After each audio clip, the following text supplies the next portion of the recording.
കാറ്റത്തെ കിളിക്കൂട്ടിന് ഇന്നത്തെ എപ്പിസോഡിലേക്ക് എല്ലാവർക്കും സ്വാഗതം. അങ്ങനെ നമ്മുടെ സുധീഷ് നിധിക്ക് പൂവൊക്കെ മേടിച്ച് കൊടുക്കണ്. മുല്ലപ്പൂ മേടിച്ചിട്ട് പറയും, ഞാനേ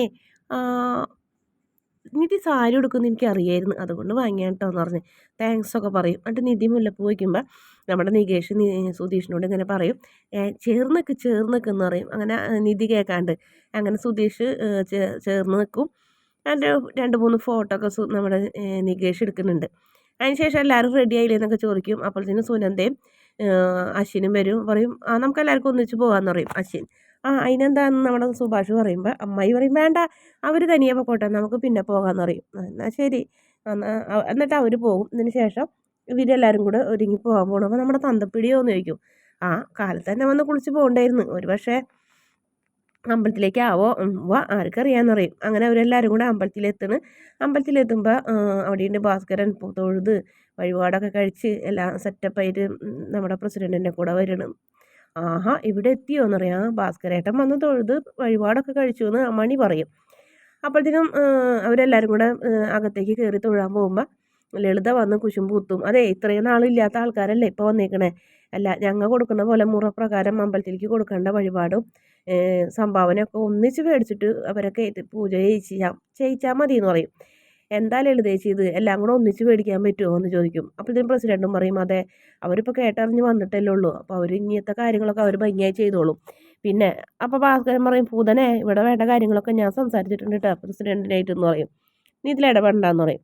അങ്ങനെ അശ്വിനും ദേഷ്യം വരും. അപ്പോൾ അശ്വിനും പറയുന്നുണ്ട്, സുനന്ദ എന്തിനാ അമ്മ ഇങ്ങനെ ആവശ്യമില്ലാത്ത കാര്യങ്ങളൊക്കെ പറയുന്നത്, പറഞ്ഞാൽ കേൾക്കണ്ട അശ്വിനെന്ന് പറയും. അങ്ങനെ സുനന്ദയും അങ്ങനെ ദേഷ്യപ്പെട്ട് തന്നെയാണ് പറയുന്നത്.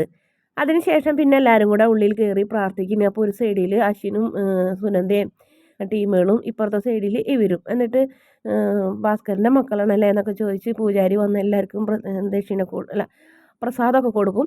അപ്പോൾ നമ്മുടെ നികേഷ് പറയും, അമ്പലത്തിലൊരു പൂജയ്ക്ക് വരുമ്പോഴെങ്കിലും മുഖം ഒന്ന് തെളിക്കമായി, കടന്നൽ കുത്തിയ പോലെ നിൽക്കല്ലേ എന്നറിയും. അതെങ്ങനെ, ഞങ്ങൾ നശിച്ചു പോകണമെന്നല്ലേ പ്രാർത്ഥിക്കുന്നത്, അതുകൊണ്ട് ദൈവം കേൾക്കുന്നുണ്ടാവില്ല എന്ന് പറഞ്ഞപ്പോൾ അവരെല്ലാവരും കൂടെ അങ്ങോട്ടും ഇങ്ങോട്ടും ചിരിക്കുന്നുണ്ട്. അപ്പോൾ സുഭാഷ് പറയും, മിണ്ടാണ്ട് കിടാന്ന് പറയും. എന്നിട്ട് സുഭാഷ് അവർക്ക് എല്ലാവർക്കും ചന്ദനമൊക്കെ തൊട്ട് കൊടുക്കും. എന്നിട്ട് അശ്വിനും സുനന്ദയും കൂടെ ചുറ്റാൻ പോകുമ്പോൾ അമ്മായിയും പോണില്ലേ എന്ന് ചോദിക്കും. പൂതനെ ചെല്ല് എന്ന് പറയും. അപ്പോൾ വേഗം അവിടെ നിന്ന് പോകും. അതിനുശേഷം അവരെല്ലാവരും കൂടെ വന്നു കഴിഞ്ഞിട്ട് ആൽത്തറയിൽ ഇങ്ങനെ നിരന്നിരിക്കും. അപ്പോൾ ഓരോ കാര്യങ്ങളൊക്കെ സംസാരിച്ചുകൊണ്ടിരിക്കുന്നത്. അപ്പോൾ നമ്മുടെ സുഭാഷിൻ്റെ തലയിൽ കുറച്ച് പൂക്കളൊക്കെ എടുക്കുന്നുണ്ട്. അപ്പോൾ അതിങ്ങനെ തട്ടിക്കളയുന്നുണ്ട് ചാന്ദിനി.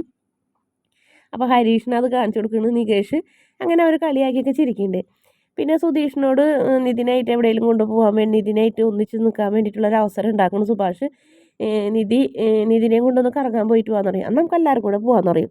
ഹരീഷും ആയോ എന്ന് പറയും. അപ്പോൾ ഹരീഷിനും അത് മനസ്സിലായതുകൊണ്ട് ഹരീഷ് പറയും, അയ്യോ ഞാനില്ല കേട്ടോ, എനിക്ക് കുറച്ച് ഫോൺ ചെയ്യാനുണ്ടെന്ന് പറയും. അപ്പോൾ നികേഷിന് ഫോൺ ചെയ്യാനുണ്ടാന്ന് ചോദിക്കും.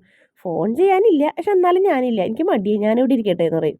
ഞാൻ ചാന്ദിനിയോടും ചോദിക്കും. അപ്പോൾ ചാന്ദിനി ഇല്ല എന്ന് പറയും. അങ്ങനെ അവർ രണ്ടാളും കൂടി പോകണ്. എന്നിട്ട് അവിടെ ചെന്നിട്ട് കുറച്ച് നേരം സംസാരിക്കും. അപ്പം നിധി ചോദിക്കുന്നു, ഇത് അച്ഛൻ്റെ നാട് കണ്ടെത്തി, ഇനി അമ്മയുടെ നാട് എവിടെയെന്നൊക്കെ ചോദിക്കും.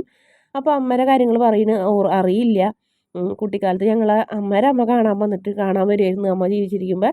അന്നേരം കുറേ പലഹാരങ്ങളൊക്കെ തരും. പോകാൻ നേരത്ത് ഞങ്ങളുടെ 3 ആളെ കയ്യിലും 10 രൂപ വെച്ച് തരും. അത്ര ഞങ്ങൾക്ക് വരും, ഭയങ്കര സന്തോഷമായിരുന്നു. അമ്മ മരിച്ചോടുകൂടി അമ്മാമ്മരെ വരവ് നിന്നെന്ന് പറയുന്നു. പിന്നെ ഞങ്ങൾ ആരും അങ്ങോട്ട് അന്വേഷിച്ച് പോയിട്ടില്ല, നമ്മൾക്ക് പോകണ്ടേ, എവിടെ ഉണ്ടെന്ന് അറിഞ്ഞാലല്ലേ നമുക്ക് അതിനനുസരിച്ച് ഇനി ബന്ധുക്കളൊക്കെ ഉണ്ടോയെന്ന് അറിയാൻ പറ്റുള്ളൂ എന്ന് നിധി പറയുമ്പോൾ ഞങ്ങളുടെ ഓർമ്മയിൽ ഞങ്ങളുടെ അച്ഛനും അമ്മയും ചേട്ടനും സഹോദരൻ എല്ലാവരും ദേഹാൻ നിൽക്കണ സുഭാഷ് ചേട്ടനാണെന്ന് പറയും. അതിന് ശേഷം സുഭാഷ് ചേട്ടൻ്റെ അടുത്ത് പോയി സംസാരിക്കും. അപ്പം അമ്മേരെ നാട് ചോദിക്കുമ്പോൾ വേണ്ട മോളെ, അതൊന്നും അറിയാണ്ടിരിക്കുന്നതാണ് നല്ലത്, അവരൊന്നും നമ്മളെ ബന്ധുക്കളായിട്ട് വരാൻ ആഗ്രഹിക്കുന്നവരല്ല എന്നൊക്കെ പറഞ്ഞ് സുഭാഷ് അതിനെ നിരുത്സാഹപ്പെടുത്തുന്നു. പിന്നെ സുഭാഷും ചാന്ദിനിയും കൂടെ വർത്താനം പറയുന്നുണ്ട്. അപ്പോൾ സുധീഷ് പറയുന്നുണ്ട്, ദേശവും ഭാഷയും വേറെ ആണെങ്കിലും നല്ല ജോഡികളുണ്ട് അവരെന്ന് പറയും. അത് ശരിയാണ് എന്ന് പറയുന്നുണ്ട്. പക്ഷെ നിങ്ങളുടെ മനസ്സിലുള്ള കുഴിച്ചുമ്പും പോരൊന്നും സുഭാഷ് ചേട്ടൻ അങ്ങനെയൊന്നും ചിന്തിക്കൊന്നുമില്ല എന്ന് പറഞ്ഞ് സുഭാഷ് ചേട്ടനെ അപ്പോഴേക്ക് പറയുന്നു നിധി. അതിനുശേഷം അവരെല്ലാവരും കൂടെ വന്ന് തറയിലിരിക്കുക. അവിടെ വീണ്ടും ആൽത്തറയിൽ വന്നിരിക്കും. അതിന് മുന്നേ നിധിയും സുധീഷും കുറേ ഫോട്ടോ ഒക്കെ എടുക്കുന്നുണ്ട്. നിധിയുടെ ഫോട്ടോ കുറേ എടുക്കും. അതിന് ശേഷം സെൽഫി എടുക്കാൻ പറയും. അങ്ങനെ സെൽഫി എടുക്കുമ്പോൾ നിധിയുടെ അടുത്തേക്ക് സുധീഷ് ചേർന്ന് നിൽക്കും. അതെ, വല്ലാണ്ട് അങ്ങോട്ട് ചേർന്ന് നിൽക്കണ്ട, ചെറുതായിട്ട് അവിടെ നീങ്ങി നിന്നോളാൻ പറഞ്ഞിട്ടാണ് എടുക്കണത്. എന്നിട്ട് വീണ്ടും അവരെല്ലാവരും കൂടെ ആൽത്തറയിൽ വന്നിരിക്കും. അപ്പോൾ എല്ലാവർക്കും പായസമൊക്കെ കൊടുക്കും.